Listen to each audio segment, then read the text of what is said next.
अब्दुल्ला तारड़ साहब का ये कहना है कि 3.5 साल में गोभी के असासों में 300% इजाफा हुआ।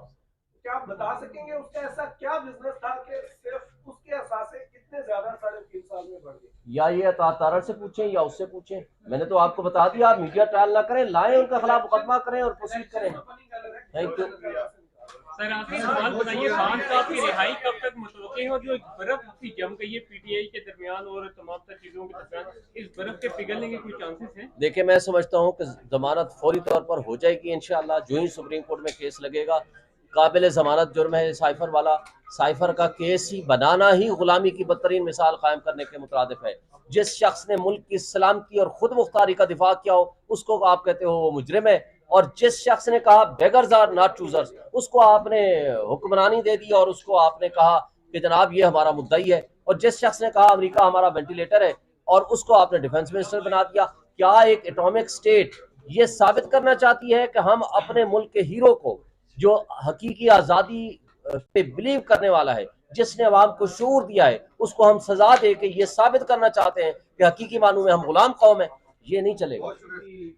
पार्टी का कंपैरेटिव एनालिसिस कराकर बताया जाता है ताकि अवाम बाशऊर होकर तमाम तर जिस तरह कदमें लगी हुई है उनको बाला नजर उससे हटकर वो अपने इलेक्शन में जा सकें और उसके मुताबिक एक फैसला कर सकें। और जिस तरह बेनजीर और पिछले इलेक्शन में आपके सामने सारी तारीखें मैं उसमें नहीं जाना चाहूंगा, उस हवाले से आपकी पार्टी पॉलिटिकल विंग या मिलजुल कर कोई ऐसा इरादा आपका है कि अवाम को एक सिलसिला बता सके और वो अपना मौजूदा हालात और वाक़यात को सामने रखते हुए इलेक्शन प्रोसेस में जा सके?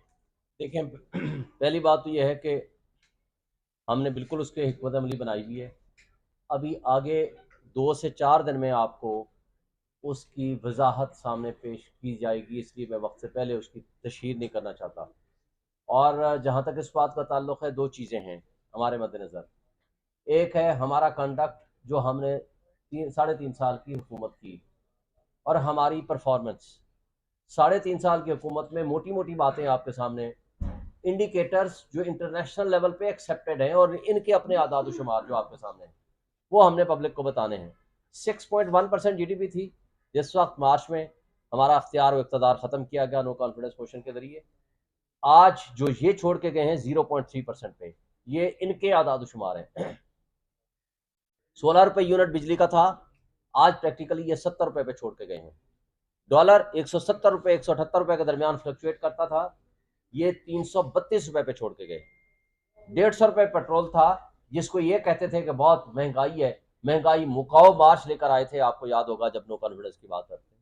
महंगाई ऐसी मुकाई, वो कहते थे हमारे दिल को कुछ होता है कि अगर 1 रुपया भी पेट्रोल की कीमत बढ़ जाए। तो इन्होंने 325 रुपये पे छोड़ के गए। और ये सिर्फ मोटी मोटी बातें मैं आपको जो कह रहा हूँ। रिजर्व 24 बिलियन डॉलर से, खुद शहबाज शरीफ कहता है हमें 1 बिलियन डॉलर के लिए उल्टा सीधा होना पड़ा, और उसके लिए जो कुछ हमारे नाक से लकीरें लिखवाई गई वो सब आपके सामने है।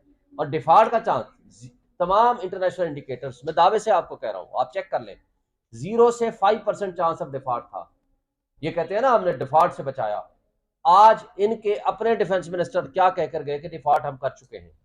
अगर ये रियासत का बेड़ा गर्क कर गया, और फिर एक बात ध्यान में रखेंगे, उस वक्त पेट्रोल इंटरनेशनल लेवल पे ऑयल की कीमतें कितनी थीं और आज क्या हैं, वो फर्क भी आप सामने रखेंगे। उसके साथ आप एक बात और रखेंगे, 2 साल कोरोना में पूरी दुनिया की मईशत बंद थी, लेकिन पूरी दुनिया ने पाकिस्तान के मॉडल को कहा कि यह सबसे बेस्ट मॉडल था। और जिस तरह इन्होंने कवर किया है और जिस तरह इस बुरे हालात में पाकिस्तान को आगे उठाकर लेकर गए हैं, वो विजन था इमरान खान का और पीटीआई का। इर्रेस्पेक्टिव कि कई चीजें हम मानते हैं कि हम वो परफॉर्म नहीं कर सके जो परफॉर्म होनी चाहिए थी, लेकिन चलते हुए मुल्क को जिस अंदाज से खराब किया। और इनकी जो 16 महीने की कारकर्दगी है, वो इनकी अपनी मुंह ज़बानी सुन लें। आप खुद एनालिसिस करने वाले लोग हैं, बड़े इंटेलेक्चुअल्स हैं, क्योंकि साफ ही मुआशरे का आंख और कान होता है। आप जो कुछ जानते हैं मेरा ख्याल है कोई और नहीं जानता, लिहाजा आप इवेल्युएट कर लें, विजुअलाइज कर लें। मैं इकोनॉमिस्ट नहीं हूं, लेकिन मैं वो मोटी मोटी बातें जो आपको मैंने बताई हैं, कोई इसको चैलेंज कर सके, इधर उधर की आए बाएं शाएं इनकी बता देंगे आपको ये पीडीएम की जमातों वाले, लेकिन इसको चैलेंज कोई नहीं कर सकेगा, क्योंकि ये इनके अपने आदाद शुमार और इंटरनेशनली एक्सेप्टेड है ये बातें। और जो हमारे ऊपर तशद्दुद हुआ, जुल्म हुआ, बर्बरियत हुई, जो पिछले 1.5 साल से होए जा रही है, पिछले साल 25 मई से लेकर आज तक, वो सब पब्लिक के सामने है और लोग उसको जानते हैं। उसका तरीका क्या है? आप मार्केट में जाएं, किसी आम मजदूर से पूछें, किसी चौकीदार से पूछें, किसी गार्ड से पूछें, किसी किसान से पूछें, उसको भी ये सारी इंफॉर्मेशन है। वो है आपका मीडिया, वो है ये आपका सोशल मीडिया। वो हर बंदा जिसके पास ये मोबाइल है, हर इंफॉर्मेशन उस तक पहुंची हुई है।